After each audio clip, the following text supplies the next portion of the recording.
Welcome back. Hey guys. So here's another follow-up to the POR-15 video with my gas tank. I thought about it this morning when I woke up, and last night I did the treatment on the tank, and it actually solidified pretty well. Hold on. Let's go check this out. This is just where I poured the shit last night, and that shit's hard as a rock. It's like it's an epoxy. It definitely is tough. Like, I checked it out, and this is just set up in, I don't know, 12 hours or so, but it is tough stuff. So I can't complain too much about the puddle.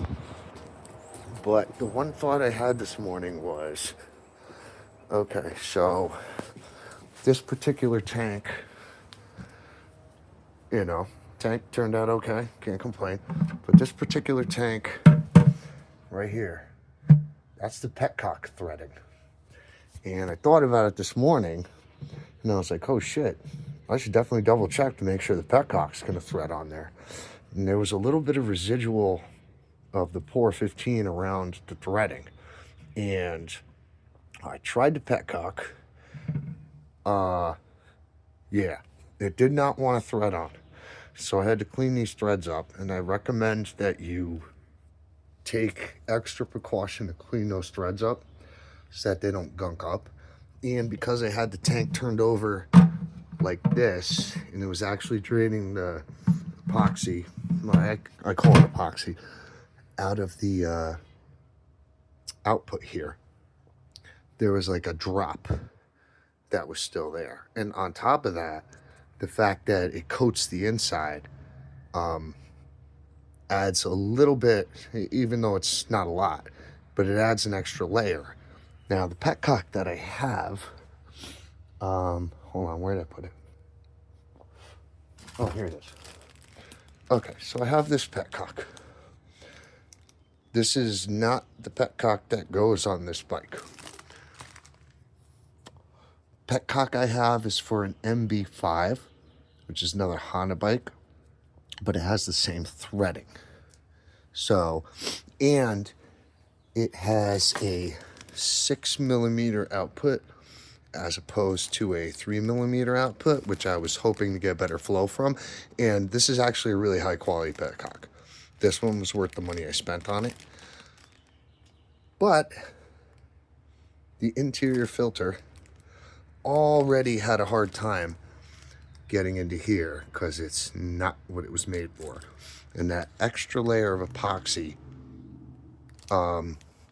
definitely made it a pain in the ass to get in. Now, as you can see, I have an external filter, so I'm not so worried about the internal filter. So I straight up cut it off just to make sure that it would fit in here. And now it does, and I cleaned up the threading, but just as a precaution, you should make sure your threading is cleaned up if you have a bike or a tank that takes a threading and you're using this to drain the POR-15 out, because like I said, there was a built-up drop here that had started to dry, and around the threading there was some POR-15 that had basically plugged the threading. So I had to take a knife and a needle file and clean out the threading really good. And I also took the file and, oh, wouldn't close the door. I took the file and I had to clean out a little bit inside here to get that droplet out. There's also a tiny little bit of gunk in the oil side, because obviously the oil is dirtier than the gas, and whatever was residual left in here from when I did the degreasing and cleaning built up on the POR-15, and there was like there's basically a plug. So I had to clean that out with a knife. Now I know it's flowing, it's fine. I blew through it just to make sure that it would be fine. So yeah, just a couple afterthoughts that I had this morning about the whole entire process. Yeah, make sure your petcock thread's on. Make sure that you clear this passage out in case you have an internal filter that doesn't fit well. You know, this internal filter did not fit well to begin with. It was always snug because, like I said, this petcock is not for this bike, but it has a better fuel flow, and that's why I chose it. It's a more high quality petcock than the original aftermarket one that I purchased, because the stock one was completely fucking shot. Like, nothing would go through it. It was shot. It sat for, I don't know, 25, 35 years, something like that. So this is actually the second replacement petcock that I put on this bike. This is a better petcock than the first one I bought. Always recommend having an extra filter, and then that line to the carb, which gravity should, well, on this particular bike, gravity should feed. So yeah, just as an afterthought, make sure that threading is cleaned up. Make sure that you have an ability to get your internal filter in if you can. I cut this one. No, it's not recommended, but I'm also, because of the POR-15 sealer, not worried about any more flaking from rust or shit like that to get in here. So yeah, just afterthoughts, and yeah, that's that. So POR-15, just as an afterthought, make sure that you clean that up. I'm still letting it dry out. Actually, it's pretty dry. Still needs to cure, but it worked out pretty good. I can almost read the word level in here now, which I couldn't yesterday when it was still liquid. But you can almost read it now that it's solidified and it's tightened over. I'm pretty confident that this is going to be sealed up really well. But yeah, just like I said, an afterthought was mind your threading, mind this passage here. You might want to stick like a Q-tip or something in there to clean it out, because realistically, you want to seal the tank, but you don't want to close off this passage, especially if you're going to put your in-tank filter in with your petcock. So just a thought, make sure you clear these passages out after you drain the tank. Maybe after you drain the tank, you don't want to leave it sitting like this so that it drips out of these two openings. Maybe you want to leave it upside down like this so that it drips out of the fill holes. Just a thought. But yeah, if you're going to use this kit, just things to keep in mind, because now I see why people say things can go wrong fast. You know, the extra buildup inside here, I couldn't get that internal filter in. I just couldn't do it. And I wasn't about to squeeze it in and break it. So I just straight up cut it off to its weak point. Now it fits in, it'll thread fine once I get it on. But yeah. And oil side, yeah, definitely had some gunk in here. When I looked at it through here this morning, I was like, whoa, that looks blocked up. And I had to basically pick it out with a stiff wire. And yeah, that was interesting. So, but now it definitely is, this is clear, this is clear. I can get my petcock on. Oil will definitely flow. And the inside of the tank majorly is sealed, especially between the two chambers, which is what I was hoping for the most. And the pinholes, I'm sure, are sealed because it has built up a good layer. But yeah, just two afterthoughts to keep in mind if you're going to use this kit. You know, I'm trying to avoid the disasters, you know, besides the disaster that is, yeah. I said I'd fix her. I'm working on it. Yeah, I woke up this morning and oh, Jesus Christ. I wasn't feeling so well. I took the day off from work.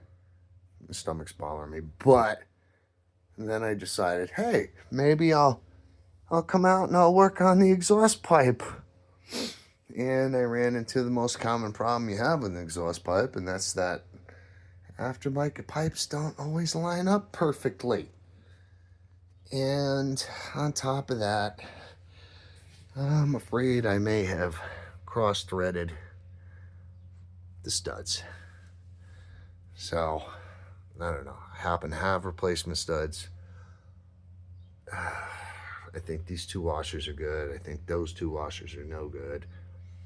That's the stud with the spacer for the pipe, which will work as long as I put the spacer on the other side of the pipe, which would be fine, but it doesn't line up.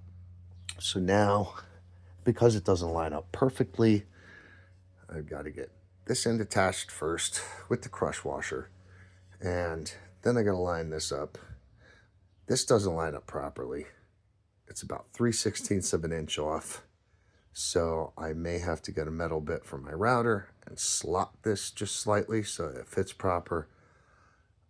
This will go on, but again, if you cross thread the bolts, not so good.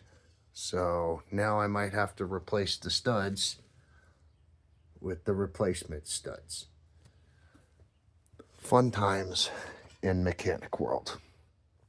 So, time to get creative and crafty. Oh, and the other thing that happens when you do upgrade this pipe is there's normally a bracket that goes from your fender down to here on the tranny, and that connects over and helps hold up the end of the pipe, which is usually here.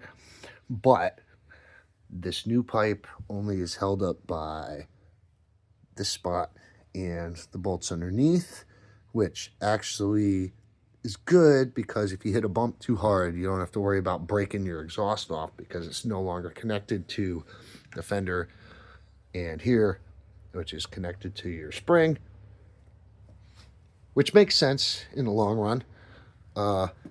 But the fact that the bracket that I have was threaded and the new bracket is not threaded, which is here. This is the new bracket.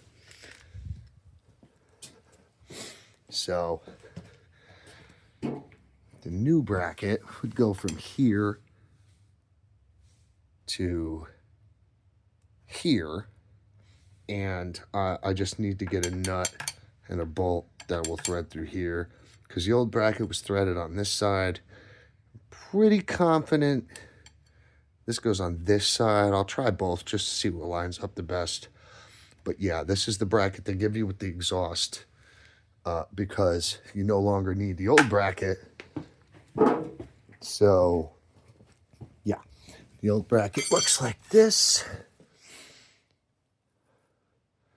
So be the tranny side on the left, exhaust side on the right. And yeah, it's a little different. But, we're getting crafty. We're working our way through it. It's nothing I can't problem solve and figure out. But, again, problems. It is what it is. We'll work through it. And I was planning on, putting most of this bike back together today. Considering the tank is drying, I figured, I could remount it and put the cage back on and, put a lot of this back together. And then in a few days after the tank's drying, I put gas and oil in it, fire it up. But the fact that I think I fucking cross-threaded these goddamn exhaust studs, or at least the one that you would see on your left, yeah, just got me frustrated. And now I feel like I have to pull the studs out and replace them with the replacement studs. So, yeah, first things first, gas tank. Make sure you can thread your petcock. Clean off your threading.